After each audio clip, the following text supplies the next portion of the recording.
Hello welcome back to our channel. അപ്പോൾ നമ്മളുടെ ഓണത്തിൻ്റെ രണ്ടാമത്തെ മേക്കപ്പ് ലുക്കാണ് കേട്ടോ. അപ്പോൾ ഇതിൻ്റെ ഔട്ട്ഫിറ്റ് കാണിക്കുന്ന ആ ഒരു ഷോട്ടൊന്നും ഞാൻ എടുത്തില്ലായിരുന്നു കേട്ടോ, അതെല്ലാം വിട്ടു പോയിട്ടുണ്ടായിരുന്നു. അപ്പോൾ നമ്മുടെ ഔട്ട്ഫിറ്റ് എന്ന് പറയുന്നത് സാരിയാണ് നമ്മൾ യൂസ് ആക്കിയിട്ടുള്ളത്, അതായത് കോട്ടൻ്റെ കസവ് ബോർഡർ വരുന്ന സാരിയാണ് കേട്ടോ. അത് നമ്മൾ പെയർ ചെയ്തിട്ടുള്ളത് കലങ്കാരി ബ്ലൗസാണ്, 3/4 സ്ലീവാണ് വന്നിട്ടുള്ളത്. ഈ ബ്ലൗസ് ഞാൻ മീഷോയിൽ നിന്ന് വാങ്ങിയിട്ടുള്ളതാണ് കേട്ടോ. അതിൻ്റെ റിവ്യൂ ഇടാനായിട്ട് ഞാൻ മറന്നു, അതുകൊണ്ട് തന്നെ ഇതിൽ ഞാൻ പറയാം. 3/4 സ്ലീവാണ് വരുന്നത്, അതുപോലെ തന്നെ കോട്ടൺ ആണ് കേട്ടോ, അതുപോലെ വിത്തൗട്ട് ലൈനിങ് ആണ്. പിന്നെ അഫോർഡബിൾ പ്രൈസാണ്, ഐ തിങ്ക് 250 ഉള്ളിലാണ് തോന്നുന്നു അതിൻ്റെ റേറ്റ് വരുന്നത്. പ്രൈസിനനുസരിച്ചുള്ള ക്വാളിറ്റി ഉള്ളതുകൊണ്ട് തന്നെ വൃത്തിയാണെന്ന് പറയാം കേട്ടോ. ഫേസ് മേക്കപ്പ് എല്ലാം നോർമൽ തന്നെയാണ്. ടോണർ യൂസ് ആക്കിയിട്ടുണ്ട്, മോയ്സ്ചറൈസർ, അത് കഴിഞ്ഞ് സൺസ്ക്രീൻ, അത് കഴിഞ്ഞിട്ട് BB ക്രീമും സ്ട്രോക്ക് ക്രീമും കൂടെ നമ്മൾ മിക്സ് ആക്കിയിട്ടാണ് യൂസ് ആക്കുന്നത്. അത് കഴിഞ്ഞ് വൈറ്റ് ടോൺ പൗഡർ വെച്ചിട്ട് അതൊന്ന് സെറ്റ് ചെയ്ത് കൊടുക്കുന്നുണ്ട്. പിന്നെ ഐബ്രോസ് ഫില്ല് ചെയ്ത് കൊടുക്കുകയൊക്കെയാണ് ചെയ്യുന്നത് കേട്ടോ. പിന്നെ അതുപോലെ തന്നെ കൺസീലർ യൂസ് ആക്കുന്നുണ്ട്. കൺസീലർ ഡാർക്ക് ഷെയ്ഡുള്ള ഭാഗങ്ങളിൽ മാത്രമാണ് യൂസ് ആക്കുന്നുള്ളൂ.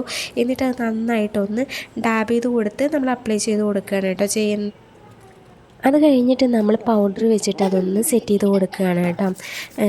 ഞാൻ വൈറ്റ് ടോൺ പൗഡറാണ് കൂടുതലായിട്ട് യൂസ് ആക്കുന്നത്, അപ്പോൾ അതുകൊണ്ട് അത് വെച്ചിട്ടാണ് ഒന്ന് സെറ്റ് ചെയ്ത് കൊടുക്കുന്നത്. അത് കഴിഞ്ഞിട്ട് ഐബ്രോസ് ഫില്ല് ചെയ്ത് കൊടുക്കുന്നുണ്ട്. നോർമലി നമ്മൾ ബ്രഷ് വെച്ചിട്ട് കോംബ് ചെയ്ത് കൊടുക്കുന്നു, അതിന് ശേഷം ജസ്റ്റ് ഒന്ന് ഫില്ല് ചെയ്ത് കൊടുക്കുകയാണ് ചെയ്യുന്നത്. പക്ഷേ നേരത്തേക്കാളും കുറച്ചൊന്ന് ഡാർക്ക് ആക്കിയിട്ടുണ്ട് ഞാൻ, കുറച്ചൊന്ന് കംപ്ലീറ്റ്ലി ആ ഒരു ഐബ്രോസ് ഒന്ന് ഫില്ലാക്കി കൊടുത്തിട്ടുണ്ട്. അപ്പോൾ ഒരു ഇത്തിരി ഒന്ന് ഡാർക്കായിട്ട് തോന്നും. അതിന് ശേഷം നമ്മൾ ഐ ഷാഡോ ഇട്ട് കൊടുക്കുന്നുണ്ട്. 2 ഷെയ്ഡാണ് നമ്മൾ ഐ ഷാഡോ യൂസ് ആക്കിയിട്ടുള്ളത് കേട്ടോ. ഒന്നൊരു ഡാർക്ക് ഷെയ്ഡും ഒരു ബ്ലാക്കിഷ് ആയിട്ടുള്ളൊരു ഡാർക്ക് ഷെയ്ഡും, അതുപോലെ തന്നെ ഒരു റെഡിഷ് ആയിട്ടുള്ള ഒരു ഷെയ്ഡും കൂടിയിട്ടാണ് നമ്മൾ കൊടുത്തിട്ടുള്ളത്, കണ്ണൊന്ന് ഹൈലൈറ്റ് ചെയ്ത് നിൽക്കാനായിട്ട്. ആ ഒരു ഷെയ്ഡാണ് നമ്മൾ കൊടുത്തിട്ടുള്ളത്. അതിന് ശേഷം ഐ ഷാഡോ ഇട്ടതിന് ശേഷം തന്നെ നമ്മൾ മേലെ ഐബ്രോസും കൂടെ ഒന്ന് താഴെ ഹൈലൈറ്റ് ചെയ്ത് കൊടുക്കുന്നുണ്ട്. ഹൈലൈറ്റർ വെച്ചിട്ട് നമ്മളൊന്ന് ഹൈലൈറ്റ് ചെയ്ത് കൊടുക്കുകയും കൂടെ ചെയ്യുന്നുണ്ട് കേട്ടോ. അത് കഴിഞ്ഞിട്ട് നമ്മൾ ഐലൈനർ യൂസ് ആക്കിയിട്ട് കണ്ണൊന്ന് എഴുതി കൊടുക്കുകയാണ് ചെയ്യുന്നത്. താഴെ നമ്മൾ ഐലൈനർ യൂസ് ആക്കിയിട്ടില്ല, വാട്ടർ ലൈനിൽ നമ്മൾ ജസ്റ്റ് കൺമഷി വെച്ചിട്ടൊന്ന് വരച്ചു കൊടുത്തിട്ടേ ഉള്ളൂ. മാത്രമല്ല അത് ജസ്റ്റ് ഒന്ന് സ്മഡ്ജ് ചെയ്ത് കൊടുത്തിട്ടുണ്ട്, സ്മോക്കി ആയിട്ട് തോന്നാൻ വേണ്ടിയിട്ട്. അത് കഴിഞ്ഞതിന് ശേഷം നമ്മൾ ഹെയർ സെറ്റ് ചെയ്ത് കൊടുക്കുകയാണ് കേട്ടോ. അപ്പോൾ ഹെയർ സെറ്റ് ചെയ്യുന്നതിനെ കുറിച്ച് എനിക്ക് വലിയ ധാരണ ഉണ്ടായിരുന്നില്ല, കാരണം എല്ലാം പെട്ടെന്ന് ചെയ്തതാണ്.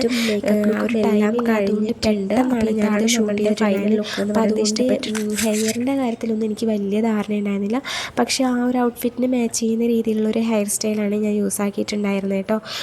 അങ്ങനെ വല്ലാതെ ഒതുക്കി വെച്ചിട്ടല്ല, നമ്മൾ ജസ്റ്റ് ഒന്ന് ആ ഒരു മേലെ നിന്നുള്ള 2 പോർഷനിൽ കുറച്ച് മുടിയെടുത്ത് ഇവിടെ ഒന്ന് ടൈറ്റ് ചെയ്ത് കൊടുത്തതിന് ശേഷം ബാക്കി ഭാഗം നമ്മൾ പിന്നെ ഫ്ലവർ വെച്ചിട്ടൊന്ന് അഡ്ജസ്റ്റ് ചെയ്ത് വെച്ചിരിക്കുകയാണ് ചെയ്യുന്നത്. ബാക്കിലോട്ട് നമ്മൾ അഴിച്ചിട്ടിരിക്കുകയാണ് കേട്ടോ, വേറെ ഒന്നും ചെയ്തിട്ടില്ല.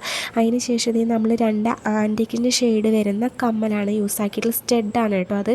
പിന്നെ നമ്മൾ ചെയിനായിട്ട് യൂസ് ആക്കിയിട്ടുള്ളത് സ്റ്റോൺ, അതായത് ബ്ലാക്ക് സ്റ്റോൺ വരുന്ന ആ സ്റ്റോൺ ടൈപ്പ് ബീഡ് വരുന്ന ഒരു ചെയിനാണ് യൂസ് ആക്കിയിട്ടുള്ളത്. അപ്പോൾ അത് നന്നായിട്ട് അതിന് ചേരുന്നുണ്ടെന്ന് എനിക്ക് തോന്നി, അപ്പോൾ അതാണ് ഞാൻ യൂസ് ആക്കിയിട്ടുള്ളത്. അപ്പോൾ നമ്മളുടെ ഏകദേശം പിന്നെ റെഡിയാവലെല്ലാം കഴിഞ്ഞിട്ടുണ്ട്. പിന്നെ അതുപോലെ തന്നെ മാച്ചിങ് ആയിട്ട് നമ്മൾ കരിവളയാണ് യൂസ് ആക്കിയിട്ടുള്ളത്.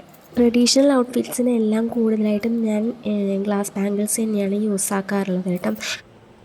അപ്പോൾ നമ്മളുടെ ഫൈനൽ ലുക്ക് ആയിട്ടുണ്ട് കേട്ടോ. ഇതാണ് നമ്മളുടെ ഫൈനൽ ലുക്ക് എന്ന് പറയുന്നത്. അപ്പോൾ നിങ്ങൾക്ക് ഇഷ്ടപ്പെട്ടിട്ടുണ്ടാവുമെന്ന് വിചാരിക്കുന്നു. ഇഷ്ടപ്പെട്ടിട്ടുണ്ടെങ്കിൽ സബ്സ്ക്രൈബ് ചെയ്യുക, ലൈക്ക് ചെയ്യുക. അപ്പോൾ നമുക്ക് അടുത്ത വീഡിയോയിൽ കാണാൻ.